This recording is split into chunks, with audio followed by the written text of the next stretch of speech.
Selamat pagi pemirsa, News Pagi kembali hadir melengkapi informasi Anda pagi hari ini. Ya, selain 3 berita utama tadi, sejumlah informasi menarik lainnya juga telah kami siapkan untuk Anda. Bersama saya, Cikal Multazam. Dan saya Galuh Pandu, inilah News Pagi selengkapnya.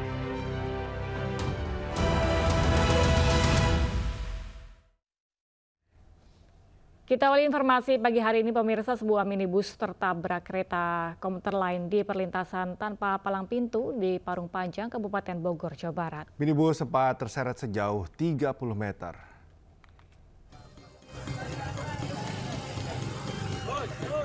Kereta komuter lain jurusan Tanah Abang sempat terhenti selama 30 menit usai menabrak minibus di perlintasan sebidang rel kereta Salimah tanpa palang pintu di Kecamatan Parung Panjang, Kabupaten Bogor, Jawa Barat, Minggu malam.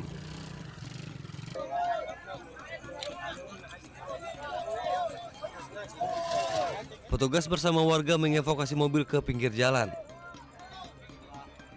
Kejadian berawal saat mobil berpenumpang 6 orang mati mesin saat melintasi rel kereta. Mobil akhirnya tertabrak dan terseret sejauh 30 meter dari lokasi kejadian. Tidak ada korban jiwa dalam peristiwa ini. Orang yang ada di mobil? Ada 6 orang? Turun itu? Udah turun. Oh, terus itu mobil berhenti apa gimana? Enggak berdiri. Oh, mati ya? Mesinnya mati apa gimana? Hah? Mesinnya mati? Mati mesinnya memang. Masih hidup. Minibus yang ringsek di bagian depan langsung dibawa pemiliknya. Dari Kabupaten Bogor, Jawa Barat, Iwan Setiawan, Ainis melaporkan. Pemirsa, seorang anggota Brimob tewas usai mobil yang dikendarainya tertimpa pohon tumbang di Kampung Cidahu, Kecamatan Cisayong, Tasikmalaya, Jawa Barat pada Minggu malam.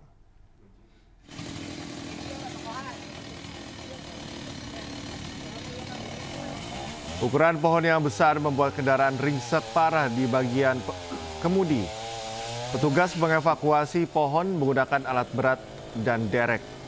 Korban diketahui bernama Priyo Budiharto, merupakan anggota kepolisian Satuan Brimob Polda Jawa Barat. Saat kejadian, ia tengah dalam perjalanan menuju Bandung untuk mengikuti kegiatan kenaikan pangkat. Naas, mobil yang melaju di tengah hujan deras dan secara tiba-tiba sebuah pohon berukuran besar di pinggir jalan tiba-tiba roboh dan menimpa bagian depan mobil. Korban tidak sempat menyelamatkan diri dan meninggal dunia di lokasi kejadian. Usai dievakuasi, korban dibawa ke Puskesmas Raja Polah untuk proses identifikasi lebih lanjut.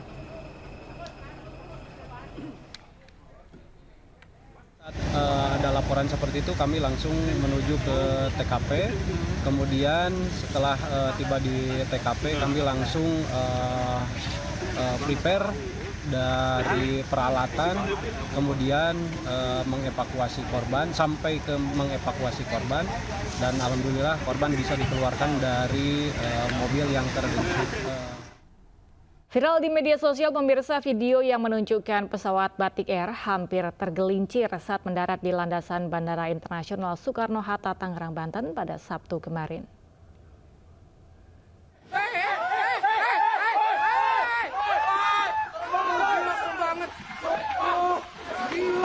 Dalam video yang beredar, pesawat terlihat mendarat saat kondisi hujan deras dengan sayap kanan nyaris menyentuh landasan. Pihak maskapai Batik Air pun menyampaikan bahwa betul pesawat dengan registrasi PKLDJ melakukan pendaratan ketika situasi hujan cukup lebat. Kemudian saat pesawat mendekati landasan pacu, terjadi peningkatan kecepatan angin dari arah samping. Meski demikian, pendaratan berlangsung dalam kondisi aman dan telah mengikuti seluruh prosedur operasional standar penerbangan. Berdasarkan hasil inspeksi pesawat usai mendarat, tidak ditemukan adanya kerusakan dan pesawat dinyatakan aman serta layak untuk melanjutkan operasional.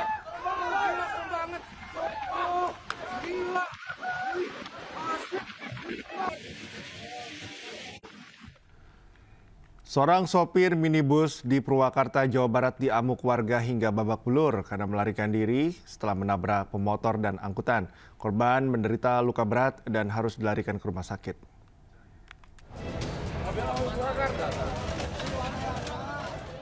Pengendara motor metik ini tergeletak di tengah jalan Purwakarta Subang di Desa Warung Kadu, Pesawahan, Purwakarta dengan kondisi luka berat. Korban ditabrak sebuah minibus yang berjalan kencang dari arah belakang, sementara mobil angkutan oleng. Emosi warga memuncak saat mendengar teriakan warga lain yang menyebut sopir minibus merupakan pencuri. Akhirnya sopir dihakimi massa hingga babak belur. Sopir berusaha kabur namun terperosok dan jatuh ke sungai. Warga yang emosi langsung merusak minibus. Akibatnya kaca depannya retak dan kaca jendela sebelah kanan hancur. Kejadiannya kenceng ya, Pak, mobilnya kenceng. Nah, terus Arah kanan nabrak. Terus Ya udah. terus Bapak dikejar. Saya emang nggak ngejar, ya, cuman motor nggak ngejar. Saya emang nunggu informasi, dapat di sini baru nyusul ke sini. Yang ngejar dari Wanayasa itu bilang ke sini. Oh, Iya, maling. Ya maling mobil. Jadi warga di sininya percaya maling motor, maling mobil. Langsung dianiaya. Iya, terus dianiaya. Hingga kini sopir minibus dan 2 pengendara motor yang mengalami luka serius masih menjalani perawatan intensif di Rumah Sakit Umum Daerah Bayu Asih Purwakarta. Kasus ini ditangani Polres Purwakarta. Dari Purwakarta, Jawa Barat, Irwan melaporkan. Modus berpura-pura membeli gorengan, seorang pria ketahuan mencuri sepeda motor dan tertangkap warga di Duri Kosambi, Cengkareng, Jakarta Barat. Pelaku diikat dan menjadi bulan-bulanan warga.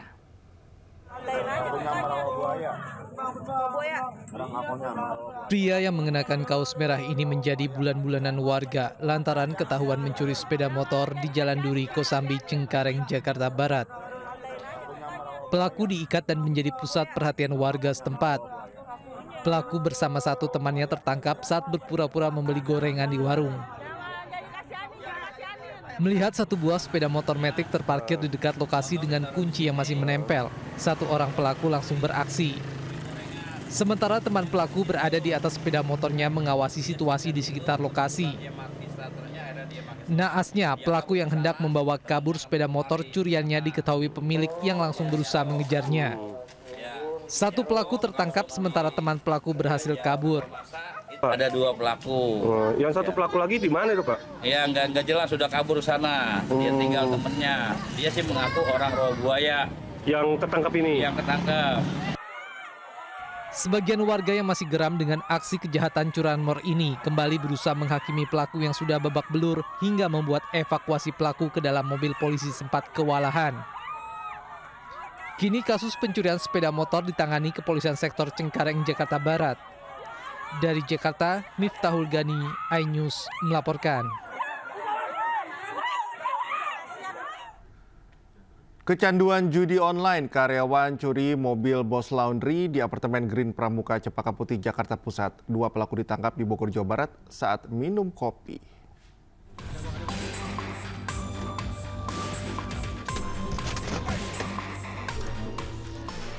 Polisi mengadang sebuah mobil sedan yang dikendarai seorang terduga penadah di area perbukitan Desa Pangradin 2, Jasinga, Bogor.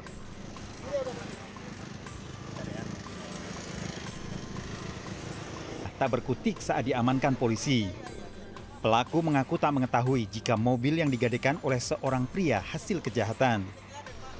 Mobil diterima beserta STNK serta BPKB dengan perjanjian gadai sebesar 55 juta rupiah.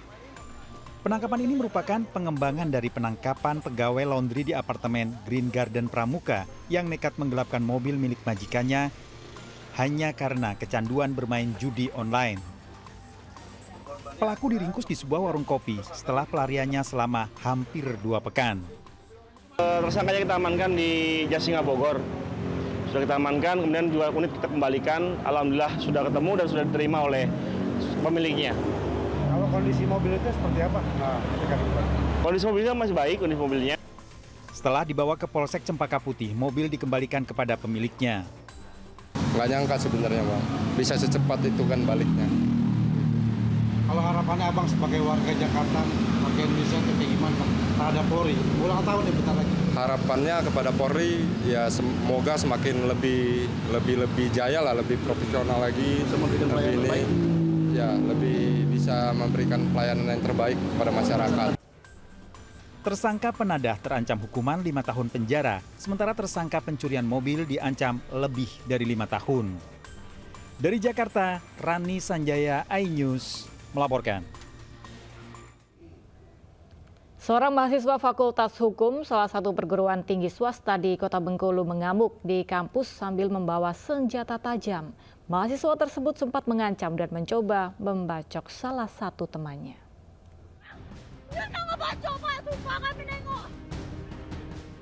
Seorang mahasiswa salah satu perguruan tinggi swasta di Kota Bengkulu mengamuk di kampusnya sambil membawa senjata tajam.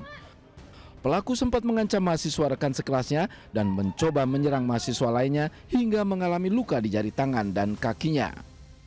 Pelaku akhirnya diamankan oleh petugas keamanan kampus. Diketahui pelaku berinisial RR 23 tahun, mahasiswa Fakultas Hukum. Kejadian berawal dari tugas makalah. Dari keterangan salah satu korban, pelaku mengamuk lantaran korban menegurnya karena makalahnya sama persis dengan makalah korban, sehingga terjadi cekcok di grup pesan singkat. Sebelum mengamuk, pelaku juga sempat melakukan pengancaman melalui pesan singkat. Jadi disuruh buat makalah, habis buat makalah tuh dikirim ke grup. Jadi pas aku ngirim itu, kau duluan? Aku ngirim duluan, habis itu jam 12 besoknya atau jam pokoknya malam itu antara besoknya, aku lihat, aku cek lagi siapa aja yang udah kirim. Pas aku lihat, kok sama judulnya. Judulnya sama isinya? Judulnya sama. Isinya sama, kan pokoknya kalau makalah aku tuh aku kasih ciri, di daftar isi itu ada kelang baru ini. Itu sama, semuanya sama, cuma dibedakan namanya. Korban yang merasa terancam akhirnya melaporkan kejadian itu ke Polresta Bengkulu. Pelaku dibawa oleh tim Resmob Macan Gading Polresta Bengkulu dan menyita barang bukti golok yang dibawa pelaku. Dari Bengkulu, Endro Dwirawan, iNews melaporkan. Keinformasi selanjutnya, pemirsa, ledakan dan kebakaran terjadi di rumah tempat penimbunan BBM ilegal di Palembang, Sumatera Selatan. Petugas pemadam sempat kesulitan memadamkan api karena adanya bak penampungan drum serta jerigen berisi BBM.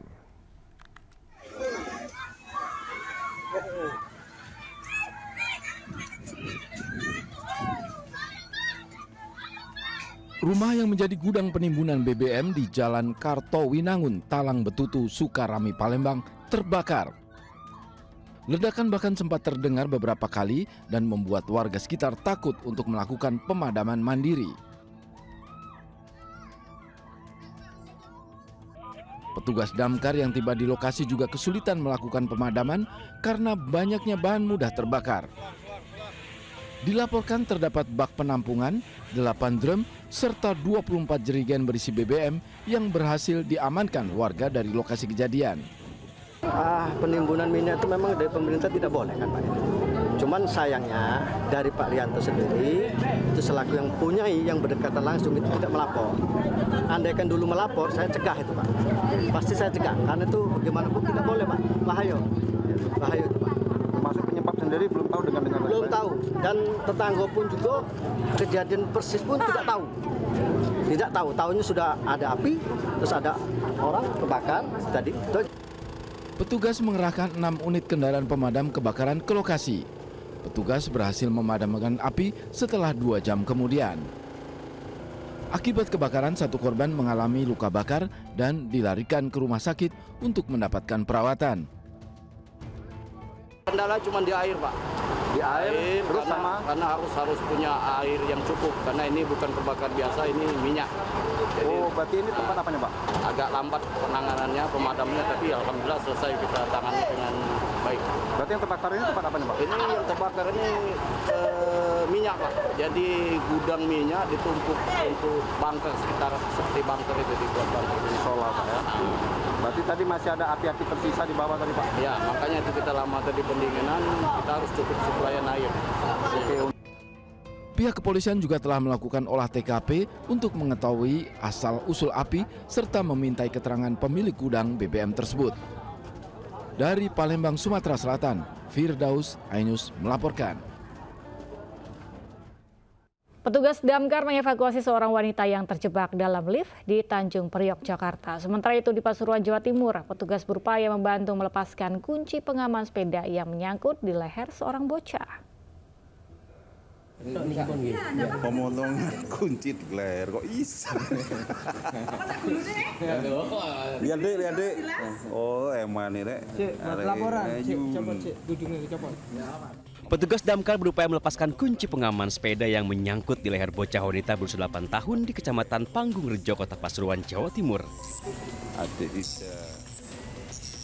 ya, mainan di leher ini.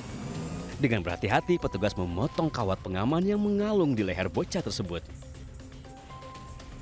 Kejadian bermula saat bocah kelas 2 SD bernama Zaidah itu bermain kunci pengaman sepeda milik keluarganya dan mengalungkan di lehernya. Leher ini. Di bawah. Itu bunyinya. Ini buat. Namun tiba-tiba kuncinya tidak bisa dilepas karena kuncinya hilang. Orang tua korban langsung membawa anaknya ke kantor damkar untuk mendapatkan pertolongan. Sementara itu di Jakarta Utara, petugas damkar mengevakuasi seorang perempuan yang terjebak di dalam lift di sebuah gedung kawasan Sunter Agung, Tanjung Priok, Jakarta Utara. Pintu lift yang tertutup rapat berusaha dibuka paksa oleh petugas Gul Kamat Sektor Papanggo, Tanjung Priok. Dengan menggunakan alat pembuka hidrolik, petugas perlahan-lahan berhasil membuka pintu lift dan korban pun berhasil keluar dengan selamat. Korban sempat terjebak di dalam lift tersebut sekitar setengah jam akibat lift tersebut sedang mengalami gangguan atau kerusakan. Evakuasi dilakukan setelah adanya laporan warga yang mengetahui adanya seorang perempuan yang terjebak di dalam lift. Tim Liputan iNews melaporkan. Petugas damkar berhasil mengevakuasi seorang pria yang nekat memanjat tower provider di Desa Lubuk Palas, Asahan, Sumatera Utara. Diduga pria tersebut mengalami depresi akibat permasalahan rumah tangga.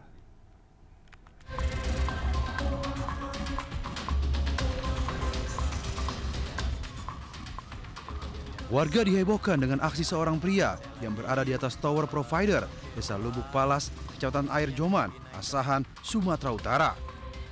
RR, pria 24 tahun tersebut, nekat memanjat tower setinggi 40 meter.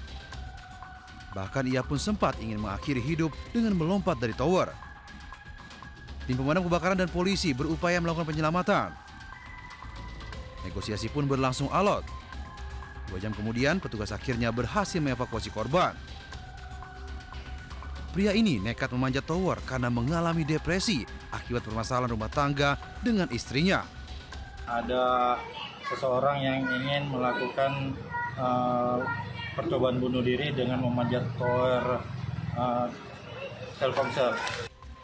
Kini pria tersebut selanjutnya diserahkan kepada pihak keluarga. Dari Asahan, Sumatera Utara, Ulil Amri melaporkan.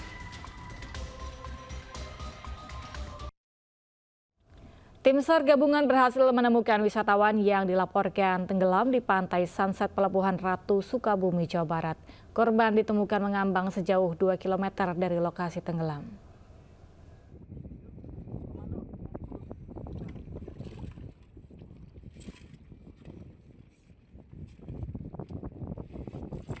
Empat wisatawan tergulung ombak saat berenang di pantai Sunset Karangpapak, Cisolok, Kabupaten Sukabumi, Jawa Barat, Jumat lalu. 3 korban berhasil diselamatkan, sementara 1 korban lagi hilang. Tim SAR gabungan akhirnya menemukan korban pada Minggu siang. Saat ditemukan, korban bernama Jaki, warga Cisarua, Kabupaten Bogor, Jawa Barat, dengan posisi tertelungkup mengambang di tengah laut dalam kondisi meninggal dunia. Jasad korban ditemukan sejauh 2 km dari pertama kali korban hilang di gulung ombak. Usai ditemukan, jasad korban langsung dievakuasi ke darat untuk dilakukan pemeriksaan visum di Rumah Sakit Pelabuhan Ratu. Korban kita temukan dengan jarak 2 nautical dari lokasi kejadian, lebih tepatnya di garis lurus pantai Kebon Kelapa, Karanghau, Kecamatan Cisolok. Selanjutnya korban kita evakuasi ke RSUD Pelabuhan Ratu. Demikian, terima kasih. Jasad korban selanjutnya diserahkan kepada pihak keluarga untuk dibawa ke rumah duka dan dimakamkan. Dari Sukabumi, Jawa Barat, Budi Setiawan, iNews melaporkan.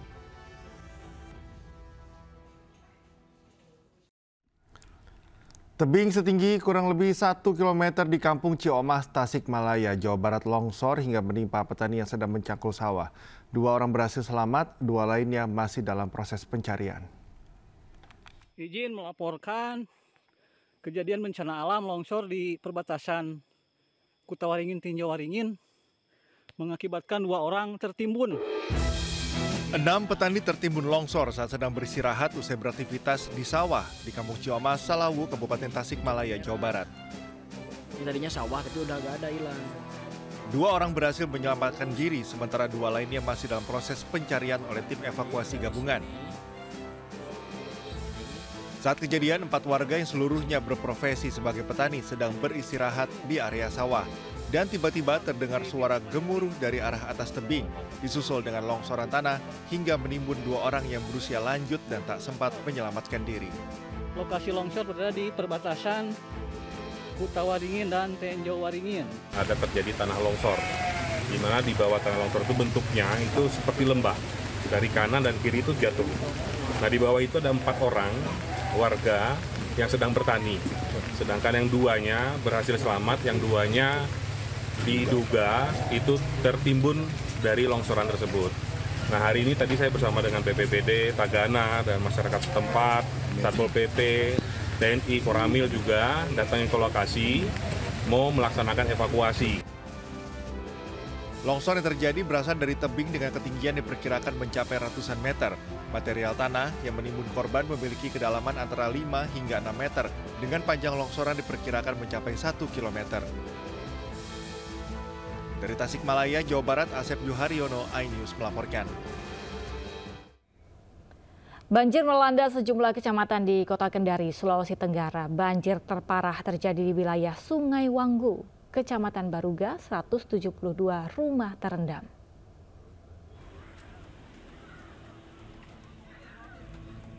Sebanyak 172 rumah di bantaran Sungai Wanggu, Kecamatan Baruga, Kota Kendari, Sulawesi Tenggara terendam banjir setelah diguyur hujan selama 5 hari tanpa henti. Ketinggian air mulai 1 hingga 2 meter. Banjir mulai terjadi sejak hari Sabtu, namun ketinggian air makin parah sejak Minggu dini hari. Warga yang rumahnya terendam banjir mulai mengungsi menggunakan perahu karet ke posko yang didirikan di sepanjang jalan sekitar lokasi banjir. Tadi baru sampai di sini airnya. Tadi jam 3 baru pertama ke Coram terus. Sudah sampai berapa meter airnya? Yang di sini, ini kira-kira bisa 1 meter. Kepala Badan Penanggulangan Bencana Daerah Kota Kendari, Cornelius Supadang, mengungkapkan banjir terjadi akibat intensitas hujan tinggi selama beberapa hari terakhir. Jalan Negara Trans Flores Maumere Ende, Nusa Tenggara Timur terputus. Pemirsa, longsor mengakibatkan 7 kabupaten terisolir.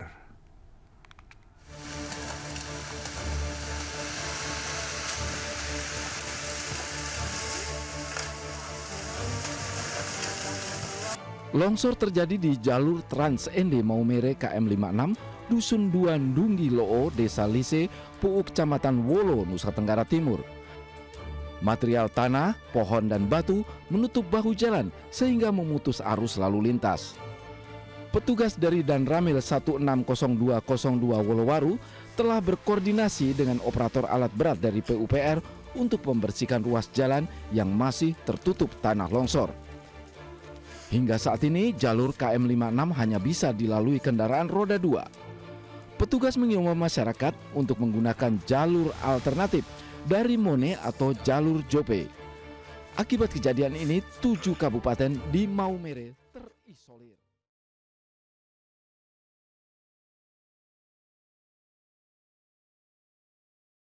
Ada kembali di iNews Pagi, pemirsa. Presiden Prabowo Subianto meresmikan pembangunan proyek ekosistem industri baterai kendaraan listrik terintegrasi di Karawang, Jawa Barat.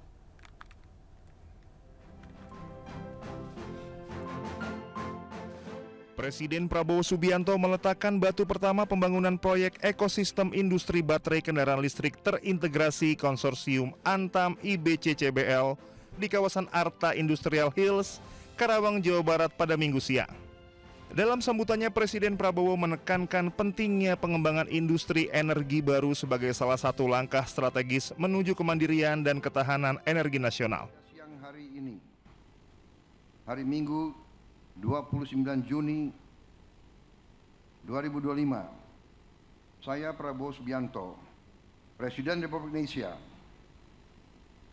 dengan penuh kebanggaan meresmikan groundbreaking ekosistem industri baterai kendaraan listrik terintegrasi konsorsium Antam Indonesia Battery Corporation dan CBL Contemporary Brunt Legend. Prosesi peletakan batu pertama industri baterai listrik di Karawang ditandai dengan penekanan tombol sirine oleh Presiden Prabowo bersama sejumlah pejabat terkait. Dari Karawang, Jawa Barat, iNews melaporkan. Presiden Prabowo Subianto menyampaikan terima kasih kepada jajarannya yang telah bekerja cepat merealisasikan program pemerintah. Namun, Presiden akan meninggalkan jajarannya jika tidak bisa bergerak cepat. Terima kasih sekali lagi. Hilirisasi akan jalan terus. Momentum akan kita percepat. Kita mau bergerak cepat. Rakyat menuntut, mengharapkan kemajuan cepat. Saya terima kasih tim saya, kabinet saya, semuanya kerja dengan baik, kerja dengan cepat. Yang tidak bisa ikut cepat, kita tinggalkan di pinggir jalan saja. Presiden Prabowo Subianto juga mengatakan kawasan Indonesia dalam kondisi penuh perdamaian di tengah situasi kondisi dunia diwarnai konflik. Prabowo menyebut tidak ada kemakmuran yang bisa dicapai tanpa perdamaian. Kerjasama ini saya kira adalah sangat penting dan menguntungkan semua pihak. Di tengah dunia penuh konflik, kawasan kita penuh perdamaian. Dan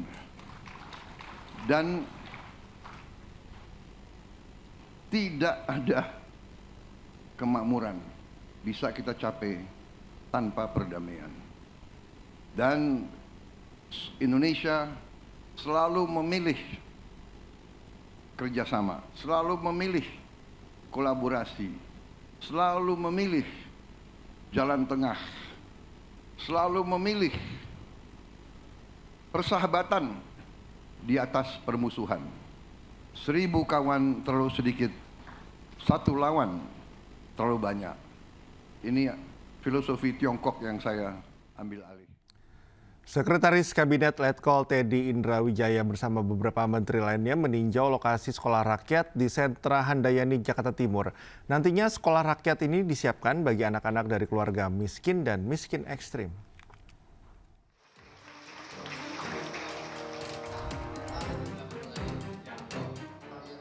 Pembangunan sekolah rakyat mulai rampung di sejumlah wilayah.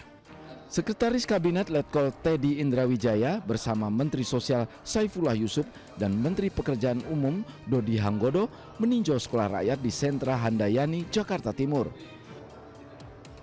Peninjauan ini untuk memastikan kesiapan operasional sekolah berasrama yang ditujukan bagi anak-anak dari keluarga miskin dan miskin ekstrim. Untuk membangun anak-anak agar lebih sehat, lebih mendapatkan pendidikan yang bermutu, lebih aman, lebih terlindung, dan lebih sejahtera. Tujuannya itu. Jadi terima kasih Bapak Ibu semua telah hadir di sini. Kemudian ini memang kita tidak terlalu banyak di sini, tapi saya yakin dari hal yang di tempat ini nanti akan semakin orang tahu, sampaikan ke yang lainnya bahwa ya tadi yang seperti saya bilang, tujuan adanya sekolah ini adalah nantinya untuk semuanya akan hidup lebih sejahtera. Sekarang ini kita sudah menentukan 100 titik pertama, sudah selesai itu semua. Artinya sudah dalam proses finalisasi, gurunya, muridnya, dan perangkat-perangkat lain sudah jalan yang insya Allah di akhir Juni ini semuanya tuntas. Kita sekarang menuju ke 100 titik berikutnya, di mana sekarang ini kira-kira ada 70 lebih sudah yang direstui oleh Kementerian Pekerjaan Umum dan dinyatakan layak untuk menjadi rintisan sekolah rakyat tahun ini. Sentra Handayani menampung 75 peserta didik dari jenjang sekolah menengah pertama. Mereka akan mendapatkan pendidikan gratis, fasilitas sekolah hingga asrama. Pemerintah menargetkan 100 sekolah rakyat di Indonesia yang mampu menampung 20.000 murid, 3.000 guru, dan 7.000 tenaga pendidik dalam 1 tahun pelajaran. Sementara itu, kegiatan belajar mengajar akan dimulai pada 14 Juli mendatang. Dari Jakarta, Galuh Pandu, Yudi Permana, Anyus melaporkan.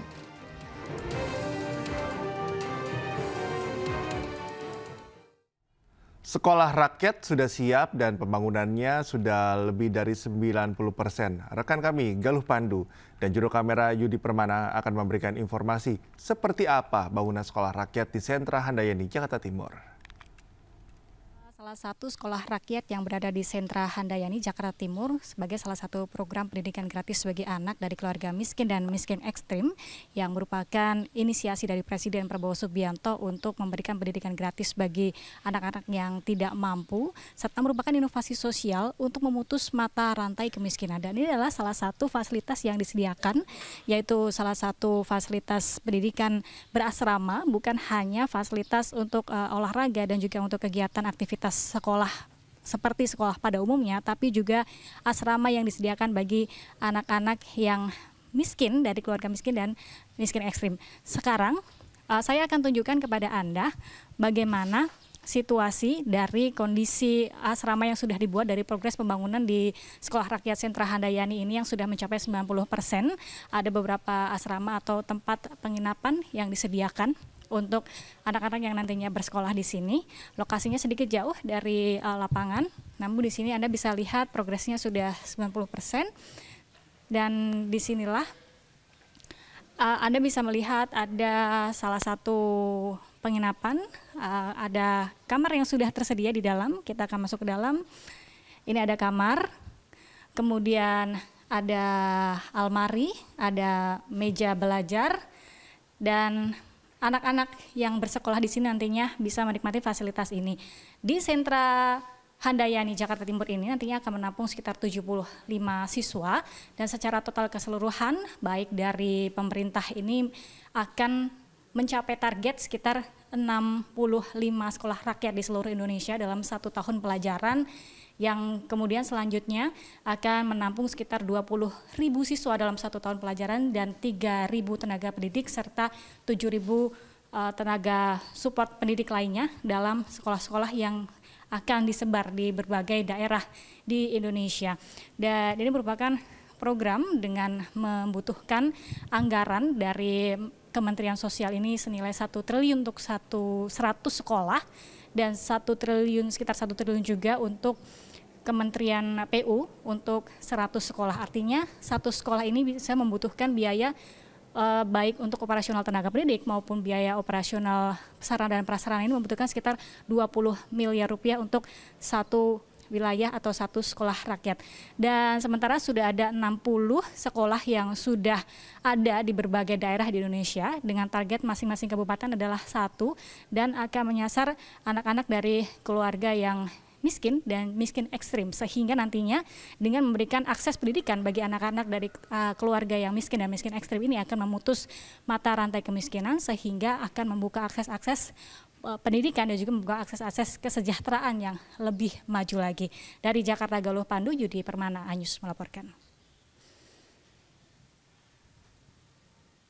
Ya, setelah melalui proses pembangunan dan penyesuaian bertahap, revitalisasi Stasiun Tanah Abang akhirnya rampung. Hall utama dan peron jalur 2 dari bangunan baru telah resmi dioperasikan.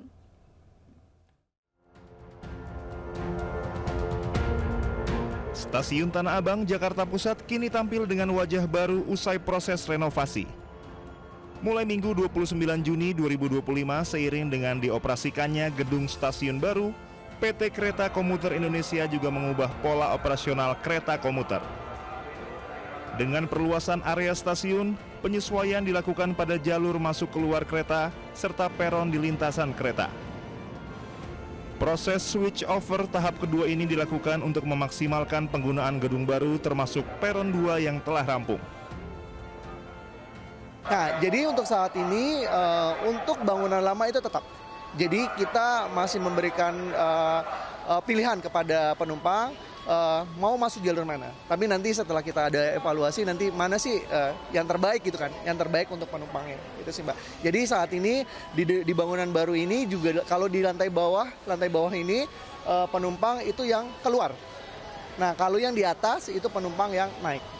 Jadi kalau di jalur lama tetap, di jalur hall lama masuk penumpang keluar dan masuk, sama yang di jalur atas bangunan pertama kali yang Tanah Abang itu masih keluar dan masuk juga.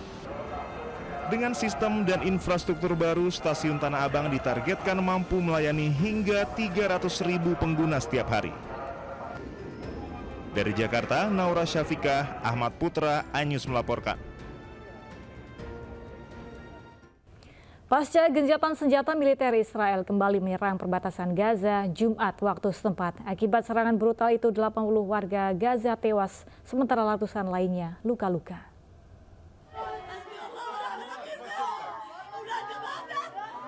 Tangis perempuan asal Gaza ini tidak terbendung saat mengetahui anaknya tewas dalam serangan udara yang dilakukan Israel Jumat waktu setempat. Duka juga kembali dirasakan anak-anak Gaza. Serangan udara Israel merenggut nyawa orang tua mereka.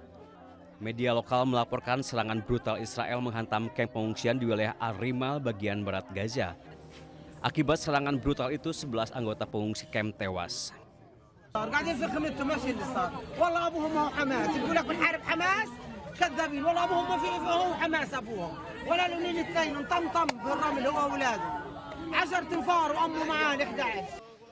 Dalam kondisi seadanya, warga yang selamat menggelar sholat jenazah untuk kerabat mereka yang tewas. Setelah menyepakati gencatan senjata dengan Iran, militer Israel kembali menyerang jalur Gaza. Selama 24 jam, militer Israel terus membombardir permukiman warga dengan bom darat hingga serangan udara. Akibat serangan ini, 80 warga Gaza dilaporkan tewas dan ratusan mengalami luka-luka. Hingga kini tentara Israel belum mengaku bertanggung jawab atas serangan brutal ini. Pemirsa, pengungsi Palestina di jalur Gaza akhirnya mendapatkan bantuan dari PBB. Ratusan orang mengantre demi mendapatkan bantuan bahan pangan.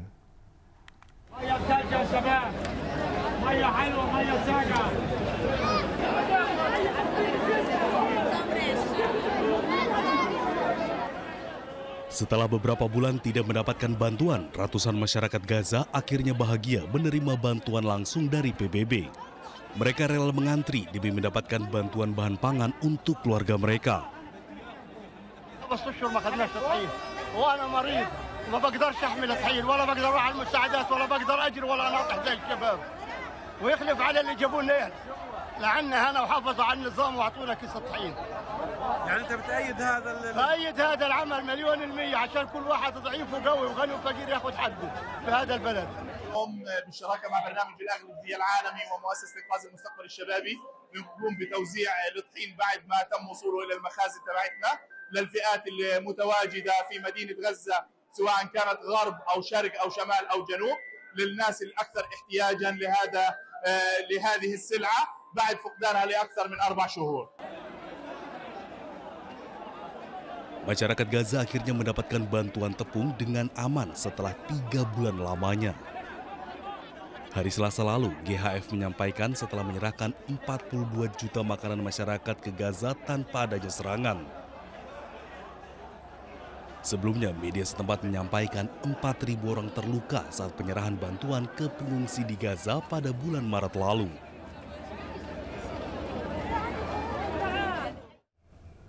Di tengah kelaparan dan serbuan genosida Zionis, warga Gaza Palestina diduga menerima bantuan tepung gandum dari Israel yang bercampur narkoba dan pil infertilisasi.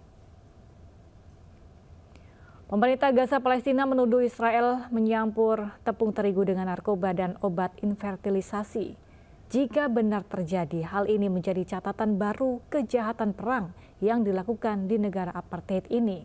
Israel dilaporkan telah menyelundupkan pil narkoba oksikodon ke Gaza melalui tepung terigu yang disediakan sebagai bantuan. Komite Anti Narkoba Gaza mendesak warga untuk berhati-hati dan memeriksa makanan yang berasal dari bantuan Israel dan Amerika Serikat. Diketahui GHF atau Yayasan Kemanusiaan Gaza yang didukung Israel dan Amerika Serikat memulai operasi distribusi makanan di Gaza pada 26 Mei lalu.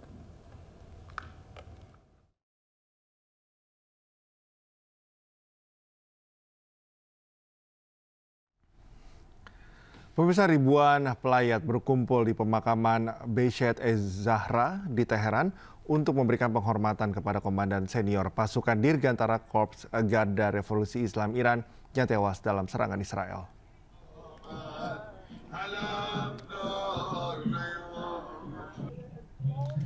Warga Teheran, Iran menghadiri pemakaman Komandan IRGC Amir Ali Haji Hazadeh dan Mahmud Bagheri Minggu siang. Kerumunan pelayat juga membaca doa dan memberikan penghormatan terakhir mereka. Prosesi pemakaman ini berlangsung di tengah meningkatnya ketegangan antara Iran dan Israel. Serangan meningkat setelah Israel meluncurkan serangan Rising Lion pada 13 Juni yang menargetkan infrastruktur nuklir dan militer Iran. Iran menanggapi dengan serangan rudal True Promise 3 yang dilaporkan menyerang target di Tel Aviv dan menimbulkan sejumlah korban. Kementerian Kesehatan Iran telah melaporkan lebih dari 610 kematian dan lebih dari 4.700 cedera sejak dimulainya perang Iran-Israel.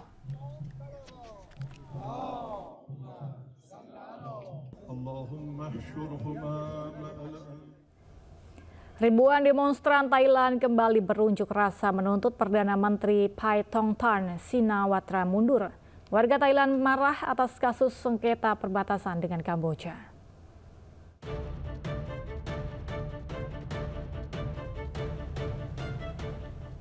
Sekitar 4.000 demonstran memenuhi jalan di sekitar Monumen Perjuangan Bangkok pada Sabtu waktu setempat. Kemarahan publik meningkat setelah bocornya panggilan telepon antara Shinawatra dan mantan Perdana Menteri Kamboja Hun Sen. Dalam rekaman tersebut, Shinawatra diduga mengkritik pejabat militer senior Thailand dan memanggil Hun Sen sebagai paman. Aksi protes anti pemerintah ini menjadi aksi terbesar di Thailand sejak Partai Pheu Thai, pimpinan Paetongtarn Shinawatra, berkuasa pada 2023. Ketidakharmonisan Thailand dan Kamboja berawal dari perebutan wilayah perbatasan hingga menewaskan 1 orang tentara Kamboja.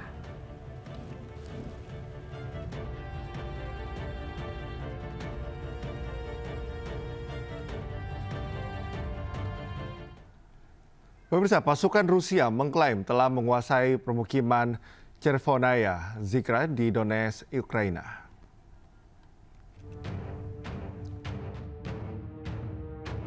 Serangan roket Rusia menyebabkan puluhan bangunan rusak parah di Donetsk, Ukraina. Sebelumnya, pasukan Rusia menyerbu Zaporizhzhia dan Yalta. Pesawat serbu dari Brigade Senapan Bermotor Penjaga ke-36 tanpa melambat menyerbu Chervonaya Zikra. Kini wilayah antara Sungai Volcha dan Mokre Yali ini berada di bawah kendali penuh kelompok pasukan Vostok Rusia. Angkatan bersenjata Ukraina mengklaim tentara Rusia telah menggunakan 12 rudal dan menjatuhkan 111 bom udara berpemandu di wilayah Kharkov dan Zaporizhzhia serta di Donetsk.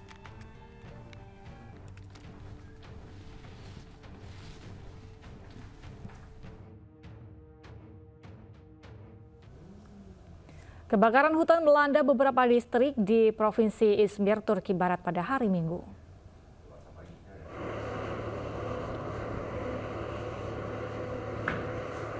Api membakar kawasan hutan dan lahan pertanian yang luas serta mencapai pinggiran lingkungan permukiman.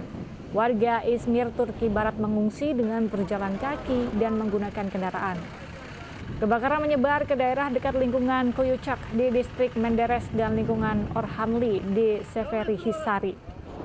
Tim tanggap darurat melakukan evakuasi penghuni rumah yang dianggap beresiko terdampak kebakaran. 6 pesawat pemadam kebakaran, 23 truk tangki air, 6 kendaraan pengangkut air, dan 3 bulldozer dari Direktorat Kehutanan dikerahkan untuk memadamkan api. Angin kencang telah mempersulit operasi pemadaman kebakaran.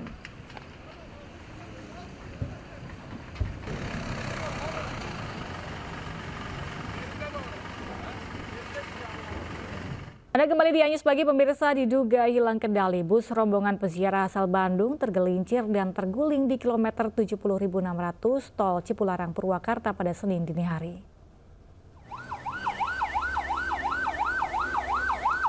Petugas kepolisian PJR dan Rescue Jasa Marga membantu korban luka dan mengevakuasi para korban ke rumah sakit Insiden bermula saat sopir bus pariwisata yang membawa jemaah Masjid Bani Hussein asal Bandung ini hilang kendali saat melaju kencang di tol Cipularang. Tak ada korban jiwa dalam insiden ini. Saat ini bus belum dievakuasi menunggu kendaraan berat. Kecelakaan tunggal ini mengakibatkan kemacetan panjang.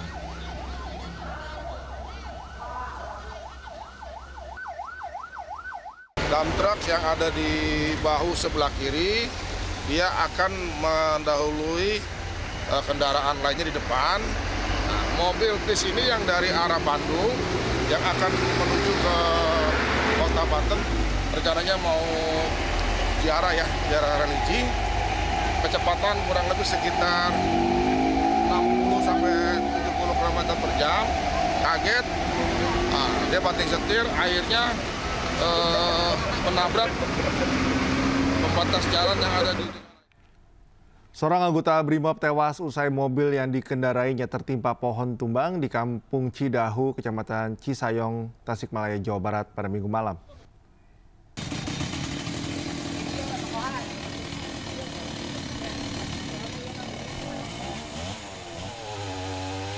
Ukuran pohon yang besar membuat kendaraan ringsek parah di bagian kemudi. Petugas mengevakuasi pohon menggunakan alat berat dan mobil derek. Korban diketahui bernama Priyo Budi Harto yang merupakan anggota kepolisian Satuan Brimob Polda Jawa Barat. Saat kejadian, ia tengah dalam perjalanan menuju Bandung untuk mengikuti kegiatan kenaikan pangkat. Naas, mobil yang melaju di tengah hujan deras dan secara tiba-tiba sebuah pohon berukuran besar di pinggir jalan roboh dan menimpa bagian depan mobil. Korban tak sempat menyelamatkan diri dan meninggal dunia di lokasi kejadian. Usai dievakuasi, korban dilarikan ke Puskesmas Raja Pola untuk proses identifikasi.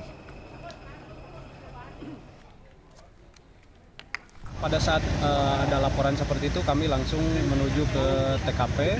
Kemudian setelah tiba di TKP, kami langsung prepare dari peralatan, kemudian mengevakuasi korban, sampai ke mengevakuasi korban, dan alhamdulillah korban bisa dikeluarkan dari mobil yang terjepit pohon. Sebuah minibus tertabrak kereta komuter lain di perlintasan tanpa palang pintu di Parung Panjang, Kabupaten Bogor, Jawa Barat. Minibus sempat terseret sejauh 30 meter.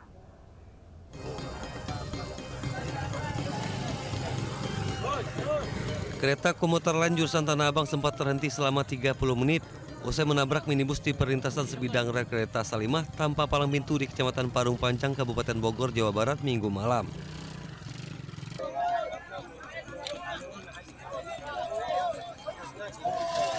Petugas bersama warga mengevakuasi mobil ke pinggir jalan. Kejadian berawal saat mobil berpenumpang 6 orang mati mesin saat melintasi rel kereta.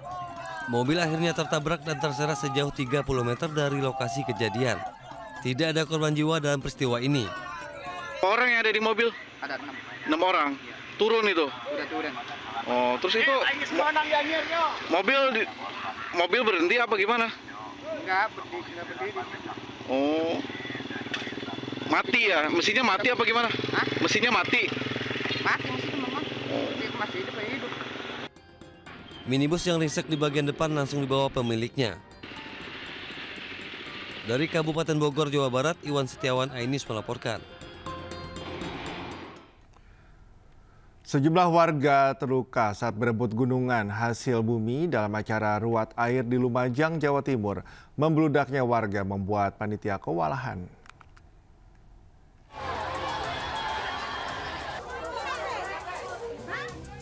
Sejumlah warga terluka saat berebut gunungan hasil bumi di lokasi wisata Tirto Sari View, Desa Penanggal, Lumajang, Jawa Timur pada Minggu siang. Bahkan seorang warga dilarikan ke puskesmas karena terkena lemparan hasil bumi di bagian kepala. Membludaknya warga yang datang membuat panitia kewalahan saat prosesi grebek gunungan hasil bumi. Warga pun saling lempar isi gunungan berupa buah-buahan dan sayuran. Itu kenapa tadi itu? Kan saya diam. Ya? Di sana tiba-tiba dilempar, terus kena mata. Nggak tahu dilempar apa itu. Grebek gunungan hasil bumi merupakan tradisi sebagai bentuk syukur atas berkah sumber air yang tidak pernah surut meski musim kemarau. Tradisi ini juga menjadi daya tarik wisatawan. Dari Lumajang, Jawa Timur, Yayan Nugroho, iNews melaporkan. Petugas damkar berhasil mengevakuasi seorang pria yang nekat memanjat tower provider di Desa Lubuk Palas, Asahan, Sumatera Utara, dan diduga pria tersebut mengalami depresi akibat permasalahan rumah tangga.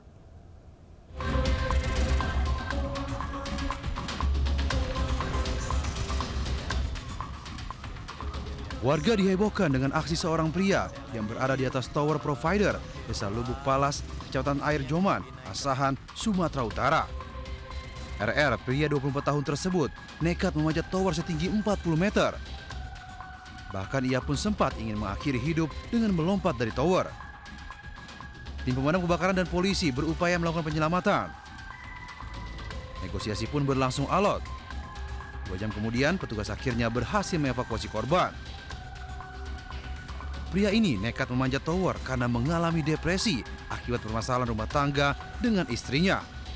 Ada seseorang yang ingin melakukan percobaan bunuh diri dengan memanjat tower Telkomsel. Kini pria tersebut selanjutnya diserahkan kepada pihak keluarga. Dari Asahan, Sumatera Utara, Ulil Amri melaporkan.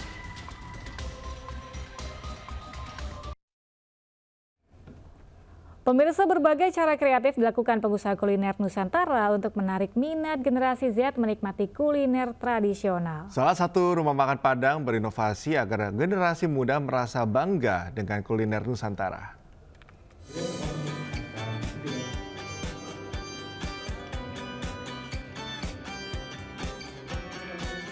Dengan suasana desain interior yang modern dan mewah, restoran Padang sederhana baru dibuka di Antasari Place, Jakarta Selatan.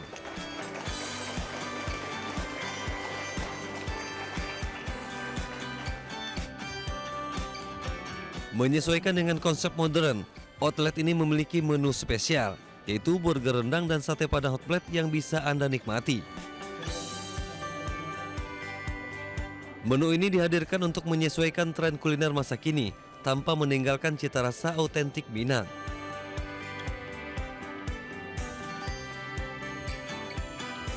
Selain menghadirkan suasana yang nyaman untuk bersantap, restoran Padang sederhana juga menyediakan fasilitas VIP dan ruang meeting yang dirancang khusus untuk memenuhi kebutuhan berbagai segmen pelanggan.